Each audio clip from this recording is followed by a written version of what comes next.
நண்பர்கள் அனைவருக்கும் வணக்கம். இது நமச்சிவாய். என்னுடைய கஸ்டமர் ஒருத்தர் கேட்டார், ராகு கேது அப்படிங்கனால வரக்கூடிய பிரச்சனைகளை தீர்க்கிறதுக்கு என்ன பண்ணலாம்?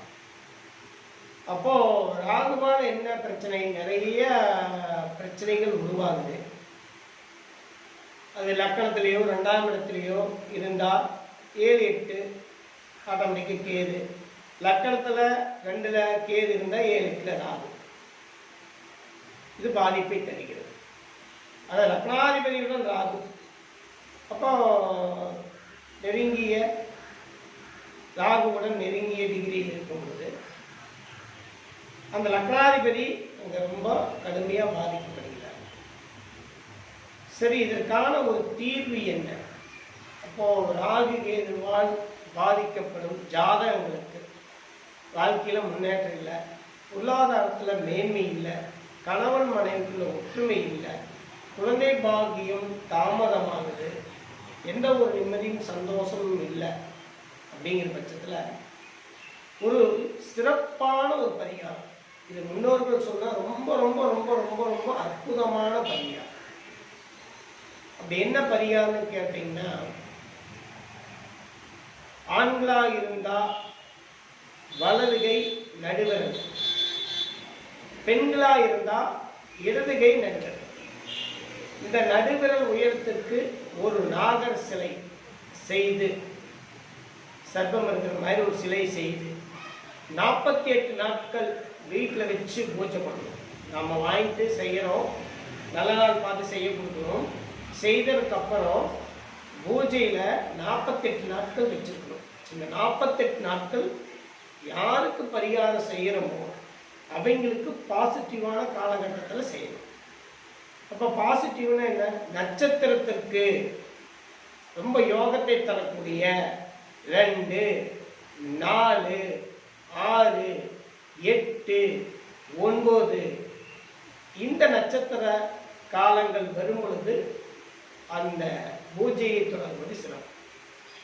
இது ரொம்ப ரொம்ப ஒரு சிறப்பான ஒரு பாசிட்டிவான பரிகாரம். ஏன்னா இந்த பரிகாரம் சொல்லி நிறையா கஸ்டமர் சக்ஸஸ் பண்ணிக்கிறாங்க எனக்கு தெரிஞ்சு. ஸோ அதனால் இந்த பரிகாரம் செய்வது மிக மிக மிக மிக சிறப்பு. நல்ல ஒரு வளர்ச்சிக்குள்ளே கண்டிப்பாக வந்துவிடலாம். சரிங்களா? அப்படிப்பட்ட அந்த பரிகாரத்தை சிற்பிகள் இடத்துல சொல்லி சிற்பம் செய்கிறாங்க இல்லைங்களா, அந்த இடத்துல நம்ம விரலுடைய உயரத்தை கரெக்டாக கொடுத்து அதற்கு தகுந்தாற்போல் அந்த சிலையை செஞ்சு 48 நாட்கள் வீட்டில் வச்சு பூஜை செய்யணும். இதில் இடையில கேள்வி வரலாம், 48 நாட்கள் பெண்கள் வீட்டில் இருக்கும் பொழுது அந்த வீட்டுக்குள்ளே போகாத நாட்கள் வரும் இல்லையா, அப்போ என்ன பண்ணலாங்கிறது உங்களுக்கு ஒரு அழகான ஒரு கேள்வி வரலாம். ஸோ அந்த சந்தேகத்துக்கான விடை, அவங்க அதை தொடக்கூடாது, அந்த இடத்துக்கு போகக்கூடாது. சரிங்களா? தனி பூஜை அறை இருந்தால் அதில் வச்சுருங்க, தினமும் வழிபாடு செஞ்சுட்டு வாங்க. சரிங்களா? இல்லை பூஜை அறை தனியாக இல்லை, இன்றைக்கி இருக்கிற சூழ்நிலையில் எல்லாருமே பூஜை அறை தனித்தனியாக வச்சுருக்காங்களானே இல்லை. ஸோ வீட்டில் தனியாக கபோர்ட் மாதிரி வச்சு அதுக்குள்ளே பூஜை அறை வச்சுருந்தாலும் சரி வச்சுக்கலாம். இல்லை சாமி படம் வைக்கிறதுக்காக ஸ்டாண்டு வச்சுருக்கணும் அப்படின்னா அதில் வச்சுக்கலாம். ஆக மொத்தம் அந்த 3 நாட்கள் இருக்கக்கூடிய பெண்கள் அதை தொடாமல் இருக்கிறது நல்லது. அப்புறம் 5 நாட்கள் கழித்து வீட்டை சுத்தம் பண்ணிவிட்டு நீங்கள் வழிபாடு செய்யலாம். கூட இருக்கிறீங்க வேறு யாராவது அந்த வழிபாடு செய்யலாம். சரிங்களா? அதை தொற்றக்கூடாதுங்கிறது ரொம்ப முக்கியமான விஷயம்.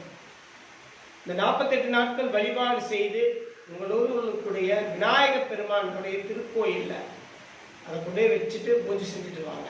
48வது நாள் கொண்டே வைக்கணும். முதல் நாள்லேருந்து பூஜை ஸ்டார்ட் பண்ணுறோம், 48வது நாள் அந்த சிலையை பிரதிஷ்டை பண்ணுறோம். இப்போ நம்ம ஊரில் இருக்கக்கூடிய ஒரு விநாயகர் இருக்காருன்னு வச்சுக்கோங்க, அந்த விநாயகருடைய கோயிலில் அந்த சிலையை கொண்டே வச்சுட்டு வரலாம், ரொம்ப நல்லது. இல்லை பக்கத்தில் ஒரு பிரசித்தி பெற்ற கோயில் இருக்குது, ஆற்றங்கரை ஓட்டல் கோயில் இருக்குது, அங்கே வச்சிடலாமா? தாராளம் வச்சிடலாம்.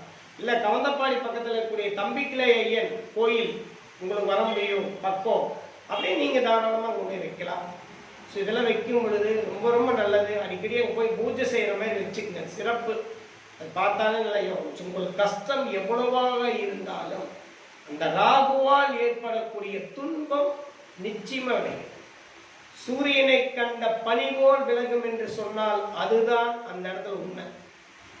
மிக மிக அற்புதமான ஒரு பரிகாரம். செஞ்சு பாருங்க, செஞ்சு பார்த்து சொல்லுங்க.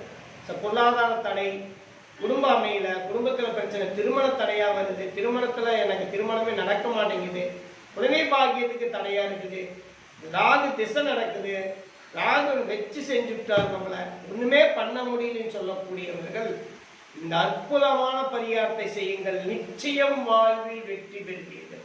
இதுல சந்தேகமே வேண்டாம். ஏன்னா இது பார்த்தது நம்ம நேர்லயே செய்ய சொல்லி பார்த்து நல்லா இருக்காங்க தம்பதிகள், ரொம்ப அற்புதமா இருக்காங்க, குழந்தை பாக்கிட்டோம். ஸோ நல்ல ஒரு அற்புதமான பரிகாரத்தை செய்யுங்க. இந்த ராகுவால் ஏற்படக்கூடிய தோஷங்கள் கண்டிப்பாக விலகும்னு நம்புங்க. நம்பிக்கை ரொம்ப ரொம்ப முக்கியம். நம்பிக்கை தான் நம்ம அடுத்தடுத்த வாழ்க்கைக்குள்ள அழைச்சிட்டு போறதே இந்த நம்பிக்கை தான். இந்த நம்பிக்கையை நம்புங்க, நம்பிக்கையோட செய்யுங்க.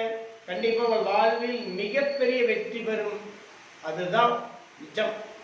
எல்லோரும் சந்தோஷமாக வாழ வேண்டும் என்பதே இந்த நமச்சிவாய ஜோதிடத்தினுடைய ஒரே ஒரு குறிக்கோள். ஏதேனும் ஒரு வகையில் ஒருத்தர் பயன்பட்டால் கூட, நல்லா இருக்கிற அப்படிங்கிற வார்த்தையை சொன்னால் கூட, என் பேச்சை கேட்டு முதல் செய்தால் கூட போதும். யாரேனும் ஒருத்தர் செய்து நான் நல்லா இருக்கணும் கமெண்ட் பண்ணாலே போதும். நீங்கள் எல்லாருமே நல்லா இருக்கணும், சகல செல்வத்துடன் வாழ வேண்டும் என்பதே என்னுடைய நோக்கம். எல்லோரும் எப்பொழுதும் சந்தோஷமாக வாழ்வீர்கள் என் அம்மையப்பின் ஆசீர்வாதத்தால். இது நமச்சிவாய ஜோதிடம். வாழ்க வளமுடன்.